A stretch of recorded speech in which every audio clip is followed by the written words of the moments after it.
Again. Good morning. My name is Tom Jones from the Faith Inclusion Network, and I want to welcome you to a very, very special webinar that we have for you today. The Faith Inclusion Network helps faith communities and churches to include people with disabilities and their families. If you're struggling in that area, we can help. We'd love to connect with you and connect you with resources and materials that can help you in your inclusion efforts in your faith community. So please reach out if we can be of assistance. And if we don't know the answer, we'll point you in a direction where you can find an answer. August is Special Needs Parents Appreciation Month. And I think it's really, really appropriate because, we can focus on the person with a disability and how to accommodate. But as a faith community, it's very important also to understand the journey that parents are on and how different that is from typical parents that don't have disability in their families. So Joe and Cindi Ferrini will talk to us about the journey you didn't choose and the joy that you didn't expect. Caring for a child with special needs is a full-time job, an undertaking that cannot be imagined until you're thrust into a life you never saw coming. It can feel overwhelming and isolating. And often special needs parents have little free time, energy, or money. Dr. Joe and Cindi Ferrini, parents who've been caring for a special needs child and now an adult for over 40 years, understand. In The Special Needs Parent, Joe and Cindi share honestly and openly about their own struggles and victories with biblical wisdom and helps they've learned along the way. And this book the book that they've just written shares how to embrace your journey of caring for a loved one with special needs and how to experience a vibrant and thriving life for yourself, and how to celebrate your loved one and serve with excellence in Christ-like love. Additionally, the special needs parent provides invaluable action steps for coping with unique challenges, including when others are unkind, the lack of free and fun time, the stress of finances, and grief. Emphasizing their relationship with God, the book is filled with hope and practical ways to build a strong life, a strong marriage, and a strong family, nuclear and extended, and to flourish with a foundation of faith. So this sounds like a wonderful book. And so we're very pleased to have Joe and Cindi with us to talk to us about their ideas and their book and their lived experience of raising a child with special needs into an adult right now. So I will turn it over to Rebecca Wolf, the Faith Inclusion Network's Interfaith Engagement Coordinator and Faith Inclusion Coordinator. So Rebecca, you take it away. Thanks, Tom, and welcome to Joe and Cindi. So I see the book is right behind you. Can you tell us what inspired you, to write the book, and can you tell us a little about your family and your parenting Sure. journey? Well, I can start. One of the things that Cindy and I did in the past, we were speakers with the Family Life Conference. And so we spoke with family ministry for about 20 years. And when we would speak at these conferences, people heard our story of our son Joey. They would come up to us and ask us, what are some resources that we can tap into to help us just get through the day? And so that began our process of writing a few books. And this is our third book that we've written on special needs. The Unexpected Journey book is really an all-encompassing book that getting this journey of parenting a special needs person can read that book and just follow this process of helping that child to grow It takes them from birth to actually estate planning. So it's a book actually that's being used by some colleges to train teachers who are going through their master's program to become special needs teachers. But after that, we wrote a book called Love Always, Love hyphen Always, Always, and it involves trying to express how do you get through a marriage in the context of raising a special needs child. And so we actually go through the marriage vows in that book and walk through the marriage vows with somebody, and again, including a special needs child along the way. And this last book we wrote is a special needs parent.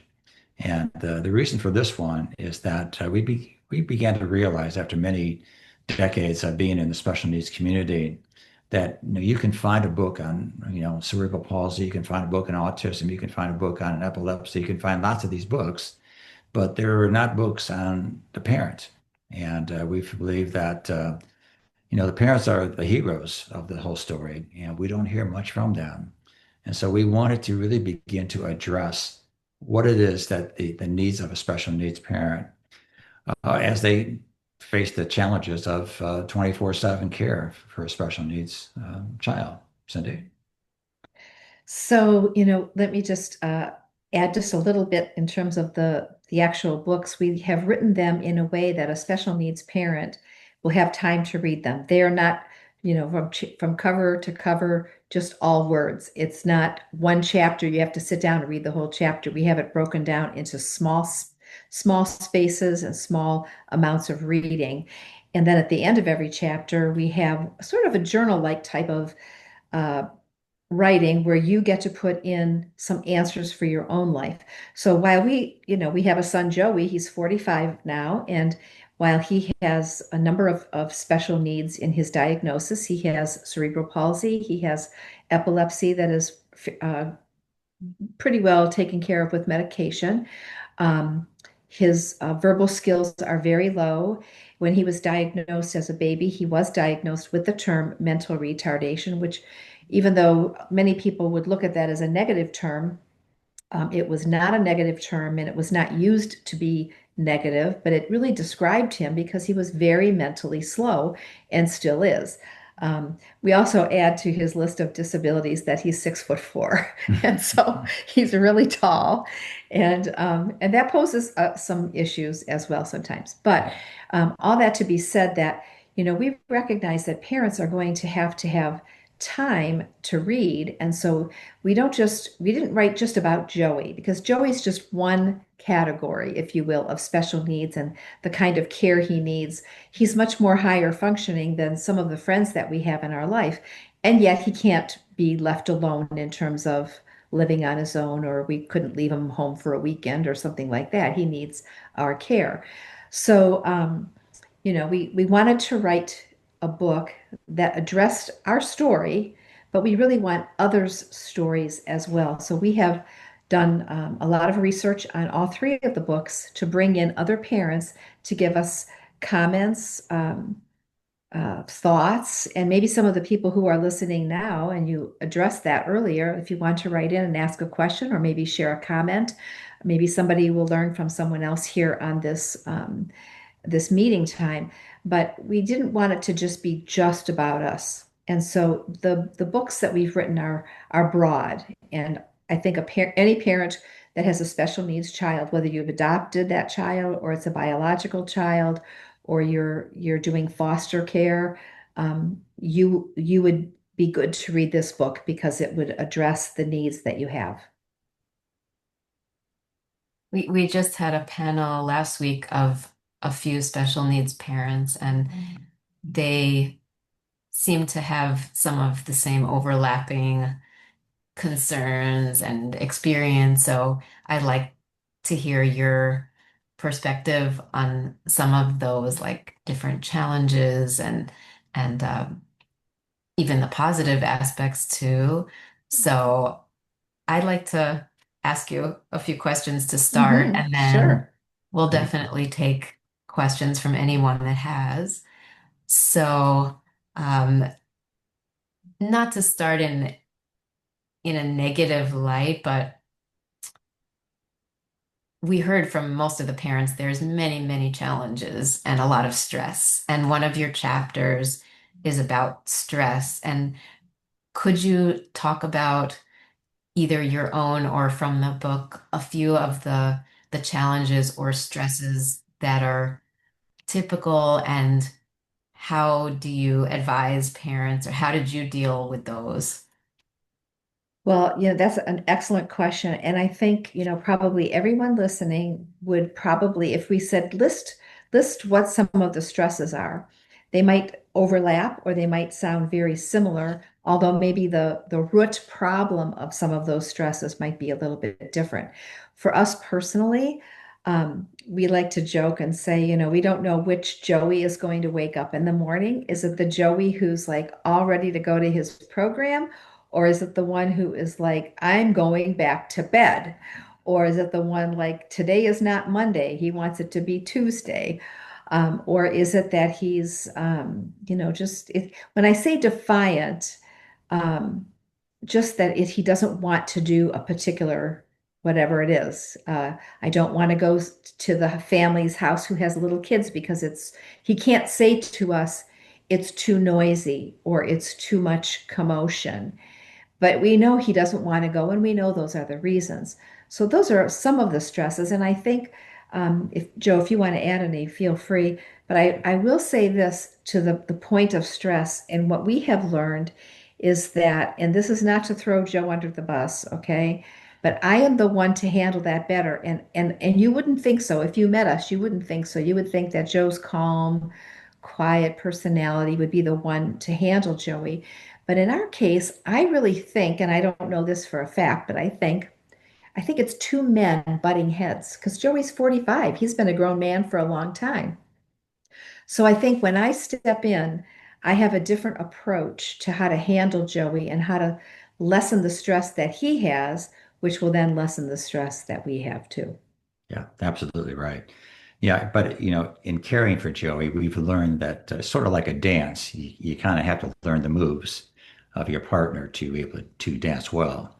And so we've learned that we have to learn to divide and conquer when it comes to taking care of Joey. And that helps to reduce the stress level. But stress is just a way of life for us. We just kind of have to deal with it on a regular 24/7 basis. But we can reduce that as we begin to recognize the importance of working as a team. And I think if there was one stress reducing goal that we would encourage people to do is just to recognize who are those team members that you have around you that can help you reduce that temperature, if you will, of stress. For us, we have two daughters. They're younger than Joey, but now their ages, they're 43 and 42 and 38, and throughout their entire life, I mean, we as they were growing up, we recognized them as an important, valuable team member in raising Joey. And that has been just a huge factor in helping us to reduce the stress for the entire family. We recognize that, as you know, that teams, the acronym TEAM is together, each accomplishes more. And when we pull that team together, we can really begin to do a great service for Joey. And he doesn't know he's being teamed up on, but but it is We certainly do. something that we have found that helps us to deal with the stress reality. Sure. And I would just add something too. It's great to have your family as part of the team, maybe even extended family. Like I have a sister Sue, who's helped when we speak and travel, and she'll take Joey and she gets Joey and she understands, who he is and how he acts, how he responds. So we're grateful for that. But not everybody has that. And so that's something that has to be developed to find people who can become a part of your story. But the one thing too, when in our family, we never expected our girls to take over our responsibilities. So we did not put that on our girls to say like, we want to go to the movie tonight or something. So you're going to have Joey. Or we would never say, take Joey out with your friends, or or Joey's got to be your buddy and hang out with you all the time. We were very careful about that, because it's not their responsibility.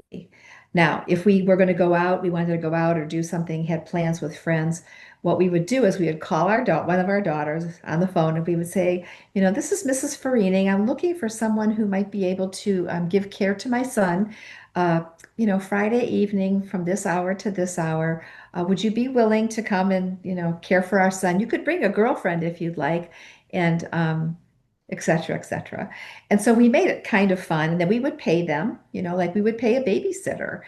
But, when Joey was 12 and 15, you can't ask a 12 or 15-year-old girl to come and watch and take care of him and toilet him and do those kinds of things. So we were very cautious in how that all played out, respectful of our girls and their time, their activities, their friends, and yet also including them in ways that we could. So I was going to ask about that too. How do you balance if you have other children and also, um, with your spouse, it sounds like you balanced very intentionally, with your other children, but do you recommend that for families being very intentional about how you balance, other children and then your partner? Absolutely. I think if you're not intentional, you're probably going to be very disappointed in life, because one of the things I think, and Joe mentioned this a moment ago, we've learned to divide and conquer. So, Joe and I both have other things that we do besides writing. So sometimes if I was asked to do something, Joe would have to hold down the fort, and vice versa. If he were speaking someplace, maybe I would have to be at home and taking care of Joey and the girls. So I think it pays to be intentional. And then I think what is also helpful is if you find something is working, well then sure, keep doing it. But if you find it's not working, then do some homework, whether it's asking other special needs parents or reaching out to us. You can reach us on our website at joeferrini.com or cindyferrini.com. We're happy to, investigate options with you. I think that's just one of the things. Sometimes we get so set in our ways and in what we expect and what we want, and then it doesn't happen, and then we're frustrated. And I would just add one more thing, and then I'll see if Joe would like to add anything to that. Our girls have said to us, I think we work so well together as a family because none of us got our way all the time. And so I would say, for all of us in the special needs community, if not most of us, we've had this special needs since birth. Maybe some came to it through some kind of an accident or something that went in a wrong direction, a surgery or something. But for the most part, many of us have had this special needs person in our life since birth. So that was early in our marriage. Well, that was not on our blueprint to have a child with special needs. So everything we thought life was going to be, none of it ever happened.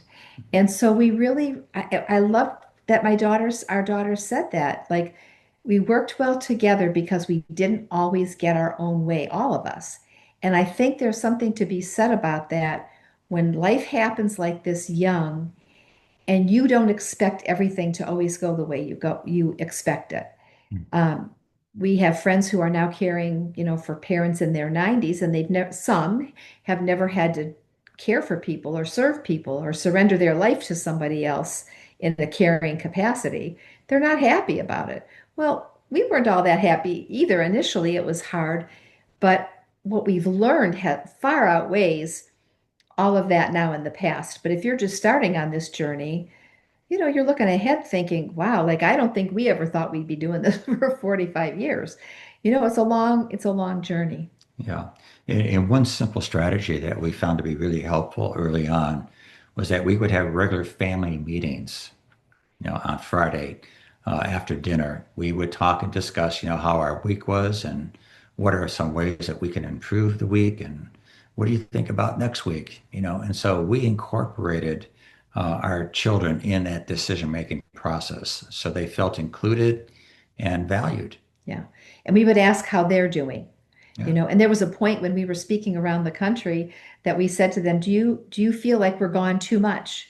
Because the others would care for them too. Do you think we're gone too much? Do you think that we should be home more? Are we not doing something with and for you that you think we should? And that really opens up if when you have that open relationship with your children that they can tell you anything, it's helpful. In fact, here's a funny story. So we were taking our girls one day. We were going to do something with them. They're in the car in the back seat. We're in the front. Joe's driving. I'm in the passenger seat, and Joey was not with us. He was with the grandparents. And we thought, this is great. We're going to do something with the girls that Joey can't do.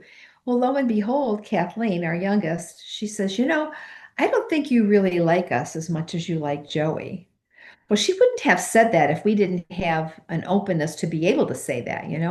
So I said, well, what do you mean by that? And she says, well, Joey always gets to go with Grandpa and Grandma Ferrini, and we go with you. Like, oh, I'm sorry, you're stuck with us. But it was true that that's what we did. And so then we said, you know what? Next time, you guys will each get a turn with Grandpa and Grandma Farini, and we'll take Joey someplace. So those meetings that Joe talked about were valuable, not just at the meeting, but in conversations, even to this day. Our girls talk to us about a lot of things, sometimes really outside of the box, which we don't have to go into all those, but it's worth it and it's priceless. Yeah, the transparency that was developed over the years was so valuable, even to this day, as they're raising their children. We can see the same thing being reproduced in their lives with their family as well. So it's been fun to see that model kind of continue on. Well, that's also because of how you raised your children. All So, right, exactly. that you modeled that as well, I'm sure. I did want to also ask you, you mentioned it's easy to get overwhelmed, since we're talking about stress and you don't know always what's going to happen and a lot of unexpected things can happen. How have you learned to deal with changes or uncertainty, or frustrations? Um, I'm sure you've, you know, developed some of these skills over time, or um, yeah, more about learning to be flexible and stay patient or stay positive. I'm sure you can't always do that, right? All right. Well, I'm we have a slogan of being rigidly committed to flexibility, and uh, and we realize that change is just the normal for us. When we have a normal day where everything was kind of going the way it should, we kind of look at each other thinking, what "Wow, happened? let's keep this going." Yeah, But the reality is that that's not the normal for us, and we accept that. And the girls have learned that as well. sure. And they are very flexible in their own lives. One of our daughters, our oldest one, Christina, she's a foster parent, she and her husband, and they've had a lot of foster children through their home, and they've learned that life is about surrender and life is about giving and serving. And they've learned that because they've had to serve their brother. And we've never asked them to do something that was inappropriate for their age could you give them a shower or something? Now they can. They can help him take a shower. Now they're grown women and they can handle this responsibility when we're gone. But we would never have done some of that kind of a thing younger. Excuse me. And I think one of the things that's most important here is, in terms of the flexibility, is to realize that most days you aren't going to get your way, and most days are not going to go as planned. I think for most of us, that's how life is anyway. But when you add a special needs child who could change the whole course of the day, not just the moment, and let's be honest, special needs changes the whole course of your life. Right. It's not just a season where you say, oh, in 2 years he'll get over this, or in 5 years, this diagnosis will take care of this daughter that I have. It doesn't work that way. So I think for us, what every morning when we wake up, we each individually, we wake up and we give the day to the Lord. say, this is your day. How can we serve you in it? We don't always know what that will mean. And that becomes part of the flexibility, you know. And there's other words we could use too, but I love the word flexibility because if you're too rigid, and I'll share the quote of my mother-in-law. She said to me, Cindy, God made you an oak, but he's going to make you into a willow. And it's true, you know, I knew what I wanted, I knew what I stood for, I knew what I wanted, how I wanted life to go. Well, none of that happened. So I've become flexible. Not 100% of the time though. Okay. I liked that you interjected. Like we're not always like flexible and everything goes great because we've had such a great attitude. I struggle with my attitude. Sometimes I really don't like what's happening. And I have to really get a grip of it and come to the Lord and say, you know, I know I'm not doing a good job right now. And I think it's good to admit that and also realize that's also good to get your timing down, that you don't stretch it out for a week, that you try to nip it in the bud and say, I need to deal with this. Yeah.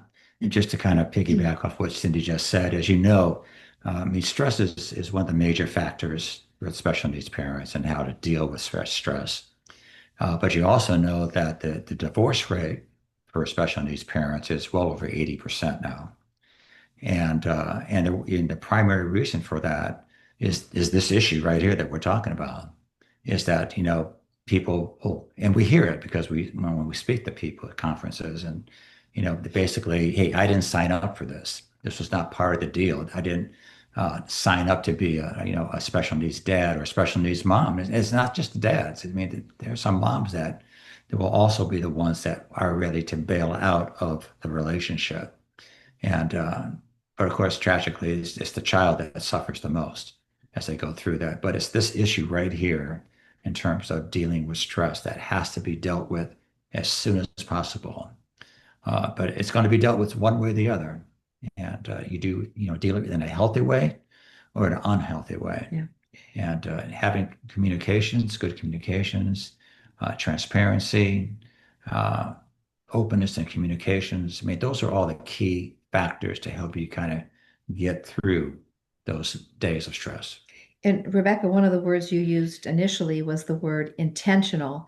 And that's another place to put this. You know, are you intentionally learning to be flexible? Because if you're a young married couple now, we've been married 47 years, and we look to the golden anniversary of 50 in a few years, Lord willing, and we look at that and we just think like, wow, how did we ever get here? You know, this goes fast, but I think there's been a lot of intentionality, and we want to go for the gold.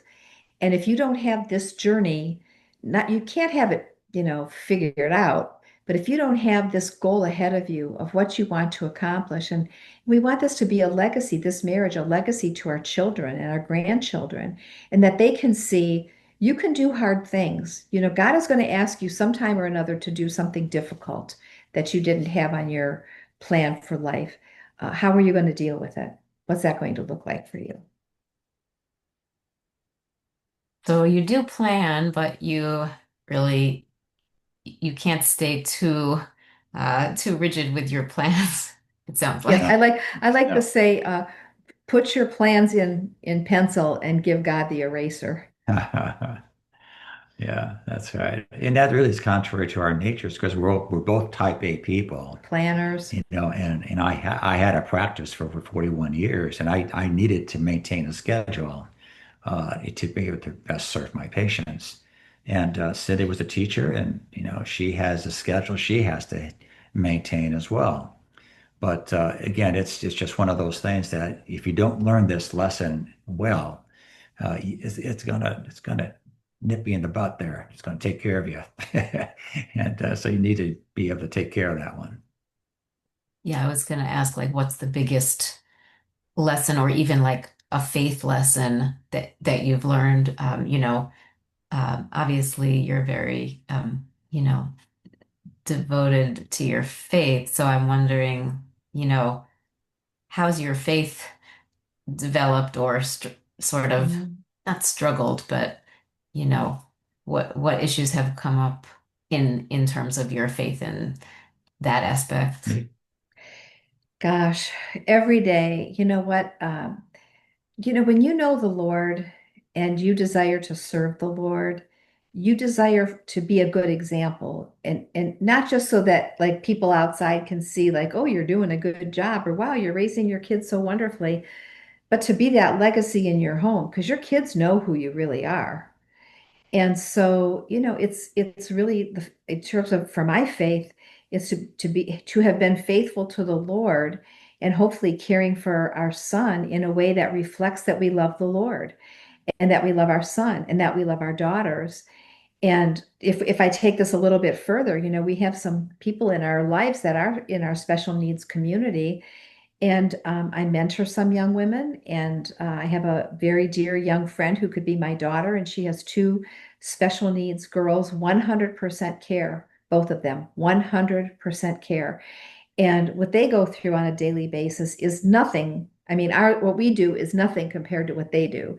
But it's not like, we don't have to top this. It's not like you win because you are doing this much more. It's still stressful no matter what your situation is, but I'm happy to be in their lives. And I think we both really uh, allow for our faith to show so that others can see that God is glorified. And that's our prayer.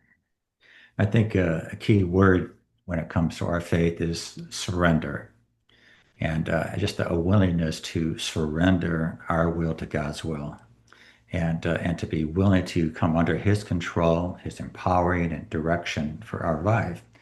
And that submission to His control in our life is a decision that everybody has to make.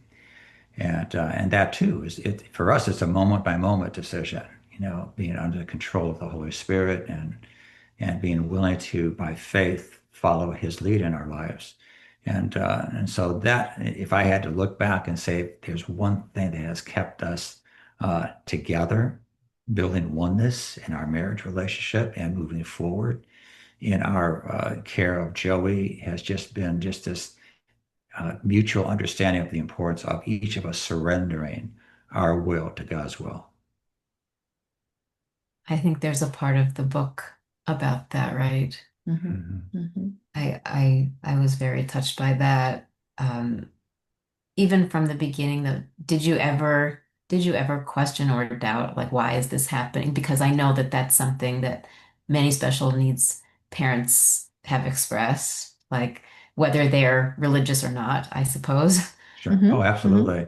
I will say this is that once we got the diagnosis from Joey, and that's kind of an interesting story in itself because you have to keep in mind that we're talking about almost 50 years ago, and that we're talking about the situation, and the medical legal climate at that time was pretty aggressive, if you will. I mean, just the diagnosis of cerebral palsy immediately kind of lit up ideas of going to see a lawyer. But having to come to grips with the reality that I had a special needs son was challenging for me. For Cindy, thankful that she engaged right away in taking care of Joey's needs of going to the doctors, getting the therapy that he needed, and just, I mean, it was impressive to see what she was doing. And for me, I mean, I kind of used that excuse that many guys often use is, hey, I have to go to work. So that's what I have to do to take care of this family. But then one day I realized that as I saw her struggling through the day and having to deal with the needs of the care of Joey, I just had one of those moments in time where I just said, hey, listen, I have to step up to be the father that Joey needs. I have to be the husband that Cindy needs, and just to be the man that God's called me to be. And that's that fork in the road time in life where everybody comes to, and everybody makes that decision as to whether they're going to go follow God's leading or they're going to go on their own. And those who go on their own end up in divorce court. And but it's a decision that you have to be very intentional about making. And so I'm very thankful that I eventually got to that point. But it wasn't as fast as Cindy did. But I eventually got there, and I'm thankful for the team of people that we had around us, and that really is looking back over the years, I would say having our parents in our lives, and all of our parents are now gone, but my parents, Cindy's parents, they were just incredible uh, people that just wanted to come alongside and serve. They didn't understand Joey's situation. I mean, I remember my mother saying, "Well, once he starts to walk, he'll be okay." And If he we're could just just talk, shaking he'd our be head fine. and going like, and once he begins to talk, he'll be okay. And I would think, oh, golly, you really don't get it. You know? And Okay. but we sure appreciated them coming over and reading, to the kids. And they're reading, today, to this day, Joey can read, I would say second, third grade level. And it's pretty Yeah. impressive. And he could be reading a Star Wars book, and you may not understand what he's saying here, but if you're standing behind him and he's reading, you know what he's reading the words. And that really all began way back with the grandparents, just taking the time, coming over, spending time with them. And so that was clearly part of the formula that got us through the tough years. Sure, sure. I would just say too, you asked the question like, did you ever just doubt or wonder or question God? I know we both did, and I think the biggest question for me was, we didn't have anything in our past that would have caused this for Joey. And so we were kind of like, why did this happen to him? And Joe was a dentist. He's a guy that is a smart person. And I was a teacher. I was an average student, but to see that Joey was so slow and so behind and not making reaching his milestones. And now, I mean, when he was 12, the doctor said, this is as best as you're going to see from Joey. And he's probably about a 3 or less than a 3-year old level on many parts of his being. We have a 3-year old granddaughter who runs circles around him, talks, laughs, gets jokes, and takes care of herself, does different things. Joey's not even there yet, and he won't be. So, And we have to accept that. and yes, We have to accept that reality. And I think that's another factor that causes people to go their separate ways in right, their marriage is they have right. these unrealistic expectations about what their child is going to do someday. And Yeah, they want to streamline them into a class where they don't belong at all. And that puts stress on the teacher, that puts stress on the rest of the class, yeah, the parents and and the child. and their parents are just kind of patting themselves on the back, saying, "Look what I did for my child." And I think, well, you didn't do a great service for your child by doing that. Right. And so I think that is certainly one thing that really has helped us is Yeah, being able to communicate well with the teachers and other parents. sure, sure. So I think, there were times that we questioned it, and yet, with what Joe just said too, we've had to learn to embrace the place. That's what we usually say. We need to embrace the place.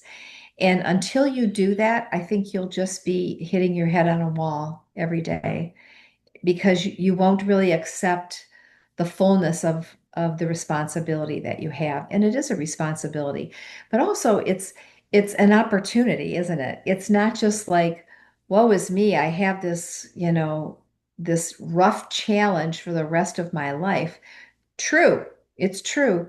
But can you look at it as an opportunity to give care where you weren't trained to, but now you are, to give life and love to others who can't return it? That it's a really important thing to embrace the place where God has you. And even this happened. I share this story a lot, but we were coming home from a Christmas thing with our families, and I said to Joe, I'm like, I can't, I don't get, like, why is Joey the way he is? And then this family over here, they have 3 beautiful kids, and the background of those parents were harsh with some different things that they did in their life, and like that should happen to their kids, not our kids. I don't get, why did that happen? And Joe said in his quiet way, he said, but can you imagine if Joey were in that family? And I just thanked the Lord. I said, Lord, thank you that we get him. We get Joey, because it would have been hard. I don't know how Joey would have done. And I'll just say this, the 3 children that I'm referring to, have done marvelously in their life, but the father is no longer in their life because he took his own life. And so they had hardship over there, different than us, but they had hardship. But these kids all did flourish in their own ways. And so we look at that and we just say, if Joey had been in that family, it would have been hard for them. But God gave us a good marriage, a strong marriage. Perfect, not perfect, no, but we work on it and we keep working on it so that we can leave a legacy someday of caring for, loving our family, and serving Joey the best that we can all these years. It's getting to the point where you recognize that it's a calling that God has given to you to be a special needs parent. And it's not for everybody. And so most everybody's not going to get what you're doing and dealing with on a regular basis. And they'll say, I don't know how you do what you do. Well, we don't either. It's just that we've embraced it and we're serving the Lord Right. with serving Joey. Right. It's a totally different perspective or attitude that you're taking instead of as a burden or a suffering. It's like it's an opportunity or a way to serve. That's Yes. really Yeah. that's really Good. a great way to think about it. And of course, it sounds easier than I'm sure that it actually is. And as you said, to accept and embrace all of this, it's ongoing and long term. Sure. It's very encouraging, I'm sure, for people to hear and inspiring. Um, I did want to ask one other question. You mentioned about not just your family support, like your kids, other kids, and your parents when they were alive. What other kinds of support, especially like parents, did you get support from other parents? Now you are a support for other parents, but did you get that support? And also about in a church community or other community resources. How important is that? And did you get that? And what do you suggest for Yes. supporting other parents? Sure. Well, one of the things Joe mentioned earlier was team. Together, each accomplishes more. And it really was our goal to develop a team of people around us and around Joey, whether it was teachers. And let me go through just a couple of thoughts that I have about different people that were in our lives. Teachers were a huge part. I was a high school home economics teacher. I had no clue about anything with special needs. And sometimes the teachers would say before an IEP, which is an individual educational plan, for that meeting, they would say, what would you like to see Joey accomplish next year? Well, I had no idea because I don't know what's next with somebody whose mind is slow. I don't know. So I would say to the teachers, you're the expert. You tell me what he needs to learn.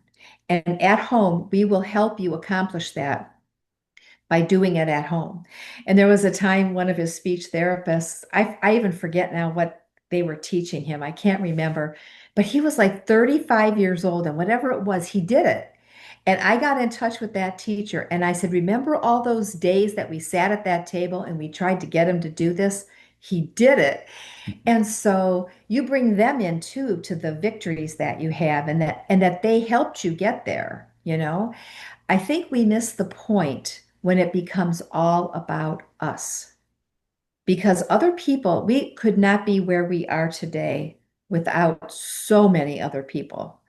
And the child with special needs has so many special people in their lives, therapists, bus drivers, aides, teachers, drivers, you name it, compared to our girls who typically developed. So add on to that, then this is just, the teacher aspect, but, how about other people in the community or, just different people that you do in terms of your medicine, whether it's a yearly checkup or maybe you're going in for surgeries 3 or 4 times a year. Who are you rubbing shoulders with that becomes a part of your story that you can welcome in and they become a part of your team? Some people who are much more, excuse me, some people who are much more um, involved medically and physically, perhaps even like orthopedically, may have some people in their lives that they will have like forever. Just for instance, Joey's neurologist is a pediatrician. And he says, well, I'll keep Joey because we have him under control with his seizures. Let's just keep on going. So he's seen Joey for 40 years. Joey's not pediatric anymore. So when we go into that office, these little kids look up and they're like, who's that? But this doctor kept on our team because it worked well. And so there's a real importance for building that team. If you're going to demand your way, if you aren't going to look to the opportunities that they're giving you and things that they're teaching you, you're going to miss a lot. You need to really be, um, if you will, a servant to the people who are also serving your son. Yeah, I would just add to that, take the opportunity to celebrate these little victories that Cindy like was referring to, that he caught something that took 35 years to get to it, but celebrate his accomplishments as much as possible.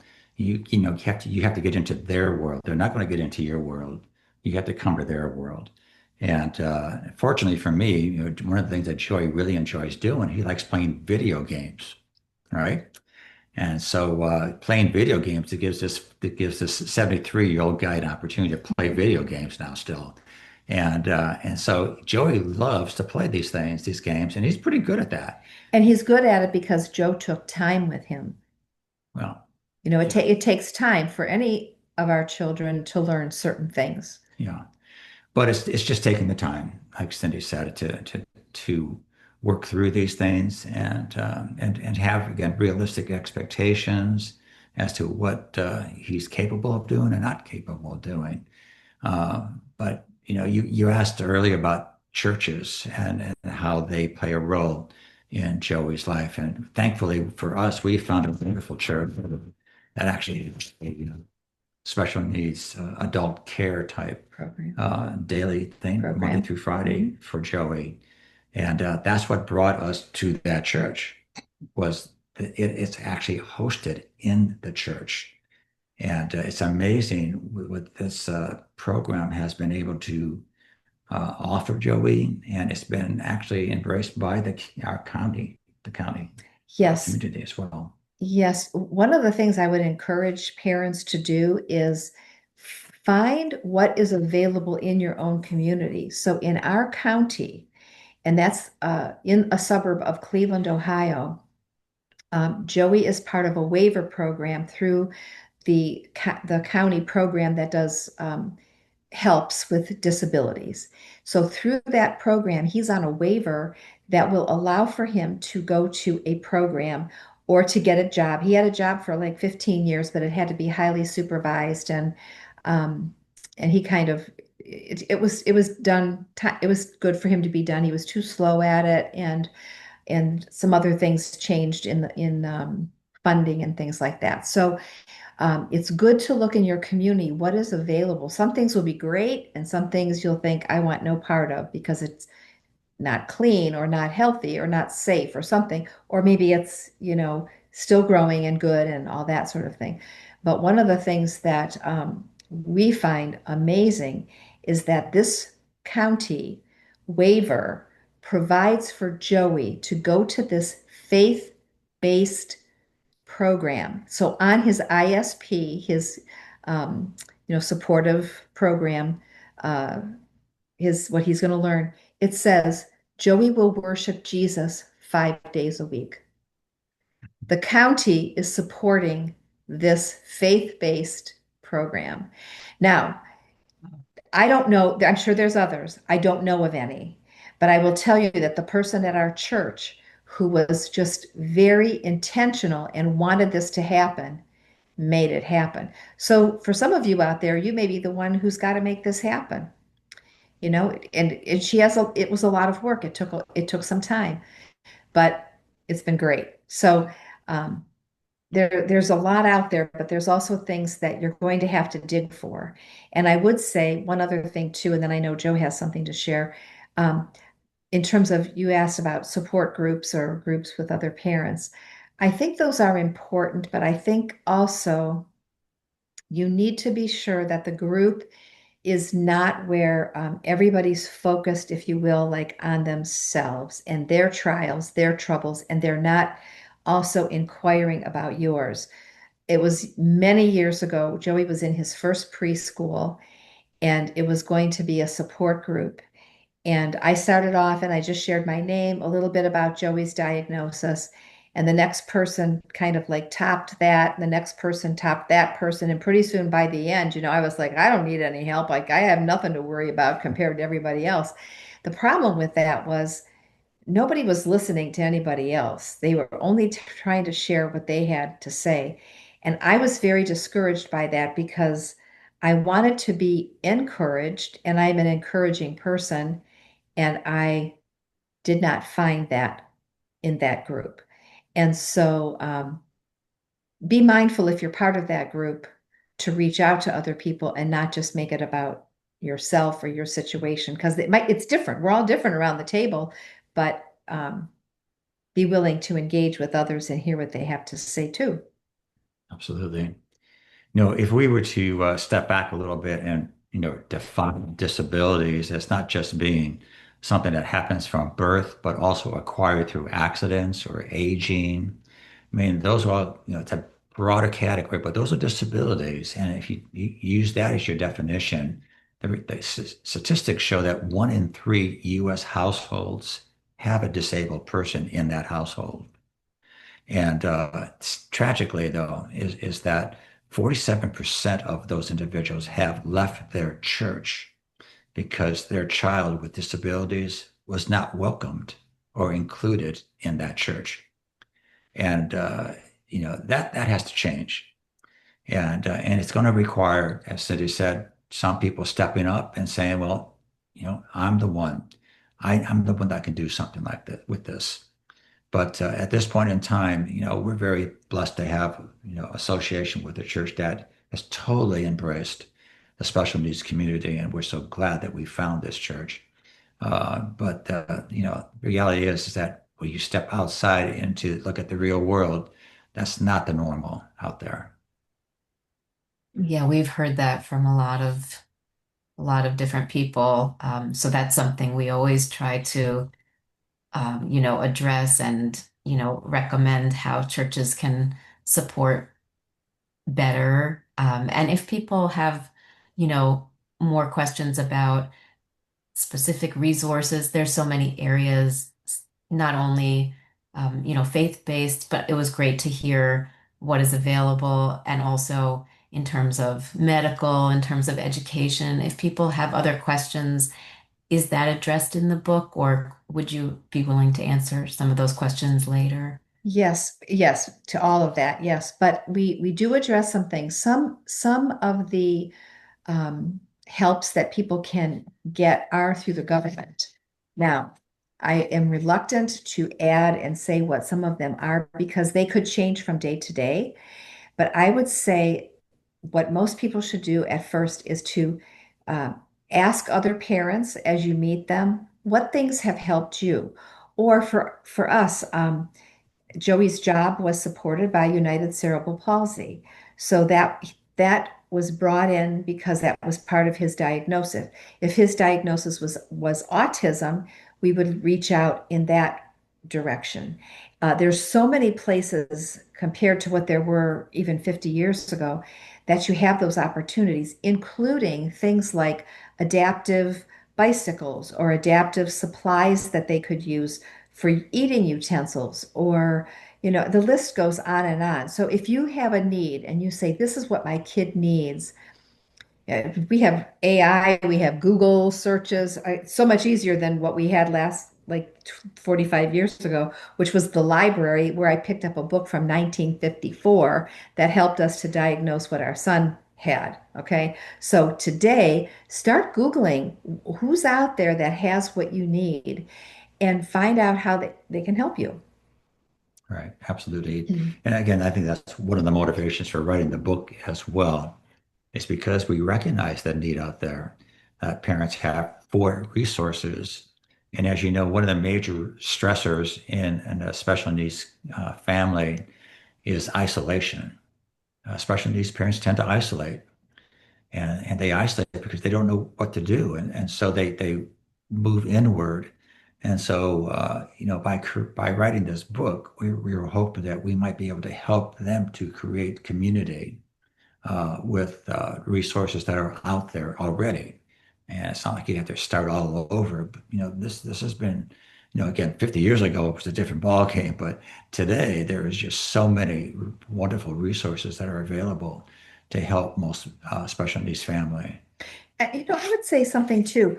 A lot of times, people, and there's nothing wrong with this, I'm not knocking this at all, but they say, because of what I've learned and everything, I'm going to start my own special needs ministry.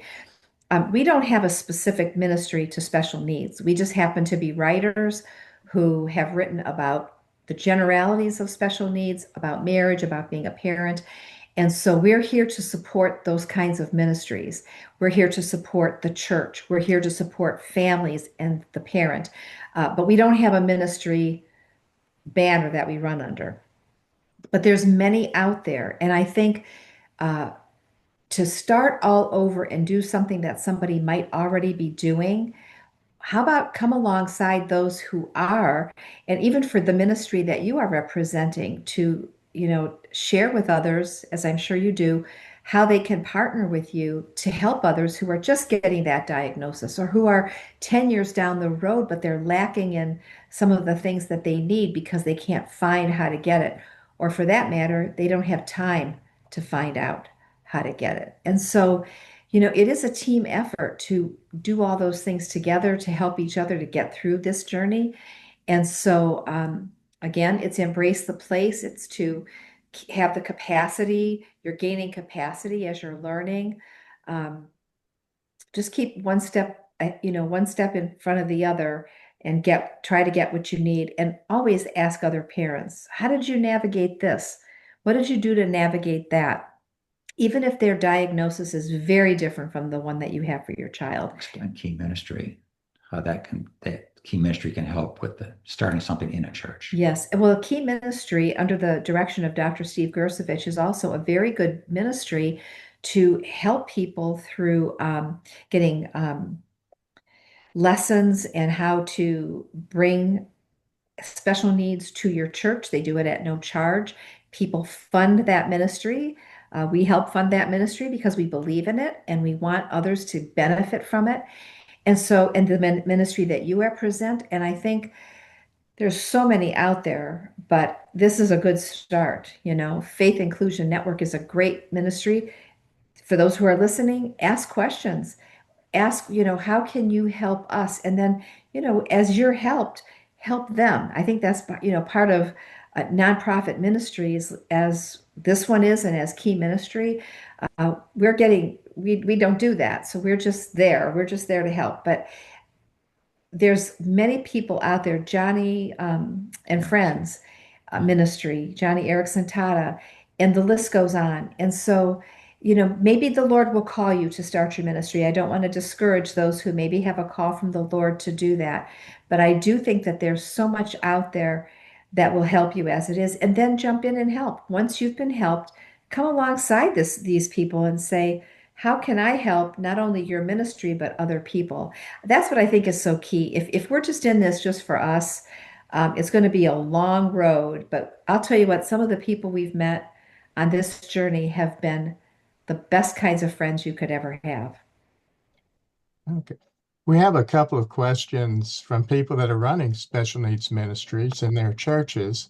Sandra asks, do you have a Bible study based on your book? We're looking for a Bible study for our parents support group. Actually, I know somebody who is starting a Bible study in the fall to do this. It's actually going to be on Zoom. It's called Shepherd's Well, and the person who is in charge of it is Jane Cawley, Cawley, and she's local here in Cleveland, but it doesn't matter by Zoom.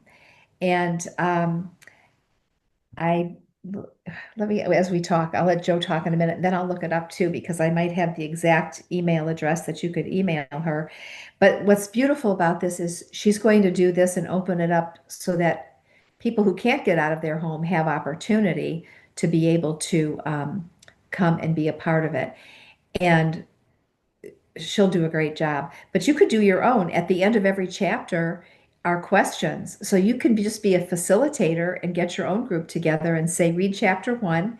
And at the end, we're going to go over the questions. And, you as the facilitator, you don't have to lead it and be in charge of anything. Just read the question and let people, answer the question and be a part of the discussion. And I'll look this up while you. Yeah, we had a great blessing today, Cindy and I. We were at a gathering at a Christian event, and someone came up to us and said, so and so from Florida have been really blessed by your ministry.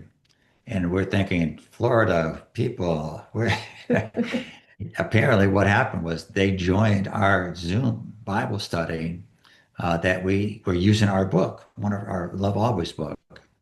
And as Cindy said, the book is written in 13 chapters. I mean, all of our books are 13 chapters. And that's because Sunday school is 13 weeks. And so if you wanted to really take advantage and apply the books, you can run a Sunday school class. You can have a Bible study using the resources that we've put together. But there are many other great resources as well. But these books were written again from a teacher, and my background in research and science. We were thinking, let's make some practical applications when we write these books so that others can use these materials in their spheres of influence. Okay, I have the exact address. I knew the ministry, but I wanted to be sure because certain words make a difference. It's the Shepherd's Well at gmail.com. The Shepherd's Well at gmail.com. Just for a Bible study. For the Bible study to do the book, The Special Needs Parent. Okay. Yes, we can send this out to everybody, these resources for sure. And we have one other question from Casey. Casey's a special needs minister and hosts a monthly parents meeting on the first Wednesday of the month for parents of individuals. And so she writes where she brings in professionals and they like to meet more often, possibly use the special needs parent as a book study. And her question is, do you have any insight you can offer on how to possibly help lead parents through your book without overwhelming them? Yes, well, the book is not a huge book. And so I would say if you used the book as a study that would also help you have a quiet time in the day, you could just go through so many pages. I think each chapter is maybe 10, 12, at the most 15 pages long. It's not very long. And we have it written in very small sections. So a leader could probably say, on Monday, we'd like for you to read this section and this section. On Tuesday, read this and this. You could break that down, and then you could discuss anything you want from that. But at the end of every chapter, we give you an opportunity to journal and answer questions that are pertinent to the chapter that you just read. And we'll let us just also say this, that if you do a study like that and you want to invite us to come and Zoom with you for a session or two, we would love to do that. And the book has all the information how to get a hold of us. But we love connecting with people because we know the importance of that team effort. And so those that ask this question about the book, we wish you the best, and it's a great idea to do it. Yeah. And you could do it in a short period of time. Yeah, the book is very transferable in terms of, someone could take the information and really take it and run with it and be effective with it. So it's transferable to another generation of people. But as Cindy said, if you wanted us to come in as a Zoom person, we'd be happy to do that. But again, as we process the materials and put it together, we did not write the book as a novel. We wrote it as if it was a special needs parent reading the book. And special needs parents don't have a lot of time to read. And so we broke it down into bite-sized pieces so that you can read this book a little bit on Monday, a little bit on Tuesday, and you can get through the chapter. And that would be the way that we would recommend that you tackle doing a study like this. I appreciate your experience in being a special needs parent and organizing your book in a way that can be read by special needs parents who have limited time. I Right. think this has been one of the most enjoyable webinars that we've done. And I really I want to thank you, Joe and Cindy, for Thank you. sharing, being vulnerable, sharing your challenges, sharing your successes. And I think, as Rebecca said, you're kind of a model for other special needs parents, and we need that. I know special needs parents need to be able to connect with others and to be able to share. And I want to highly recommend your book to those that are on the call today, and tell others about it. It if it's anything like what you shared, I think it could be transformative to many parents who are looking for guidance and looking for wisdom from other parents. And I would appreciate you sharing in person and in the book that you both authored. So Thank you. Thank you. Thank you I very much. appreciate that. Thanks for the time that you both took to arrange this and come up with great questions. And we just want to encourage the parents, you are leaving a legacy. And so keep that in mind as you go through this walk with your child and be there for other parents too, because we need each other. Absolutely. yeah, thank you, thank you. Thank you. Appreciate it. Appreciate everybody being on the call today, and a recording will be sent to everybody who registered, and we look forward to continuing our conversation with other parents and being able to talk about the whole experience so that our faith communities, our churches, and more are doing this, recognize the journey that parents are on and can be in ministry to parents as well as people with disabilities. Amen. Amen. Very good. Amen. Good. Thank you. Thank you.